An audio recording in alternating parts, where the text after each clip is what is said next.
Jamais sans la grâce, une dévotion matinale proposée par l'Église évangélique de la grâce en collaboration avec l'Institut théologie de Cotonou.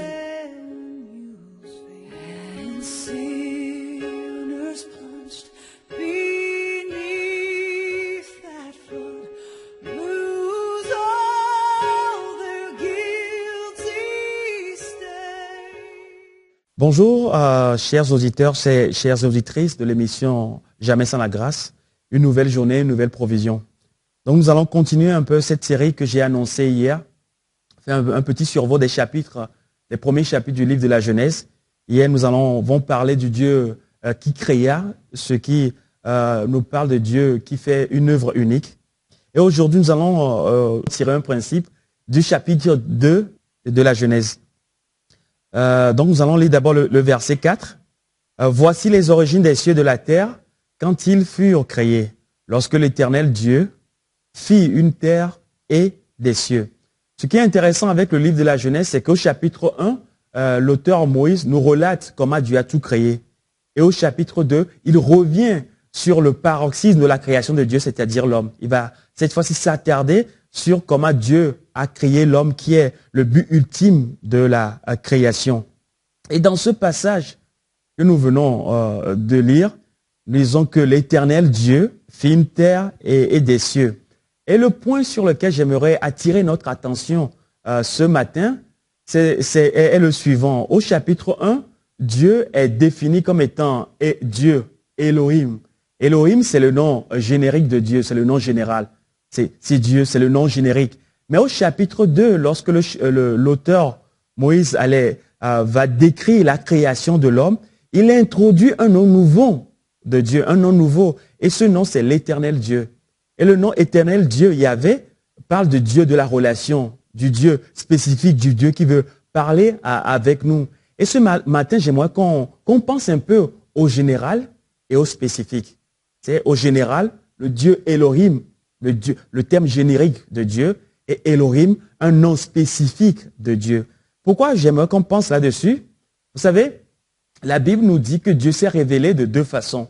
Dieu s'est révélé de manière générale, ce qu'on appelle la révélation générale de Dieu. Dieu s'est révélé dans la nature, Dieu s'est révélé dans l'histoire de l'humanité.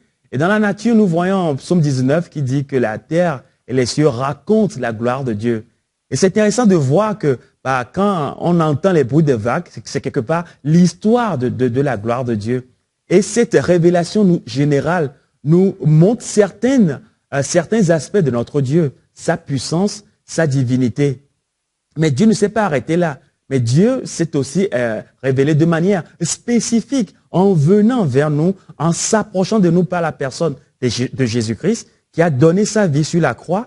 Et la croix, c'est la révélation spécifique et qui permet maintenant à l'homme de découvrir le cœur de Dieu. Et c'est là où Dieu nous rencontre.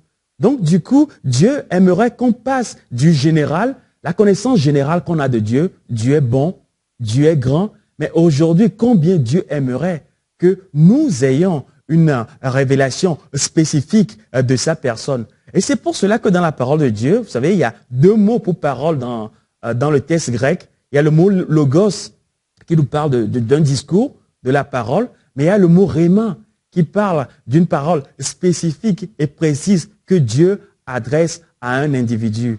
Et dans Matthieu chapitre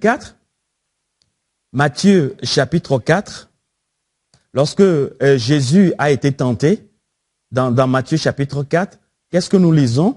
Face à la première tentation, qu'est-ce qu'il dit au diable? L'homme ne vivra pas de pain seulement, mais de toute parole qui sort de la bouche de Dieu. Et là, le mot parole, c'est le mot rhéma. En gros, Jésus est en train de nous dire que la substance de la vie du croyant tous les jours doit être non les choses matérielles, mais la parole personnelle et précise de Dieu. Donc ce matin, Dieu a une parole précise pour moi, pour vous. C'est cette parole précise qui sera la substance de notre vie. C'est cette parole précise qui nous aidera dans les difficultés d'aujourd'hui. Dieu a une parole précise pour toi. Et quand on va plus loin dans Romains, nous lisons ceci, Romains chapitre 10, verset 14. Or, la foi vient de ce qu'on entend, et ce qu'on entend vient de la parole de Dieu. Et encore une fois, dans ce passage, le mot parole, c'est le mot rhéma. C'est-à-dire que c'est le réma de Dieu qui produit la foi. C'est lorsque Dieu nous parle de manière spécifique que la foi est produite dans notre cœur. Notre confiance en Dieu aujourd'hui dépend d'une chose, ce que Dieu veut nous dire de manière personnelle. Alors, chers amis, marchons dans cette journée en ayant des oreilles ouvertes afin de recevoir la parole précise que Dieu a pour nous et de passer de ce coup du général au spécifique dans notre relation avec Dieu. Une relation unique, personnelle. Que Dieu vous bénisse et passez une bonne journée. C'est tout le temps que nous avons. Si vous avez aimé cette dévotion, parlez-en à vos amis. Parlez-leur du message de la grâce et de ce qu'il fait en vous. Pour un sujet de prière, une question ou plus d'informations, contactez-nous. Téléphone 64 88 35 87 ou 96 42 69 05 ou par WhatsApp au 94 75 80 20.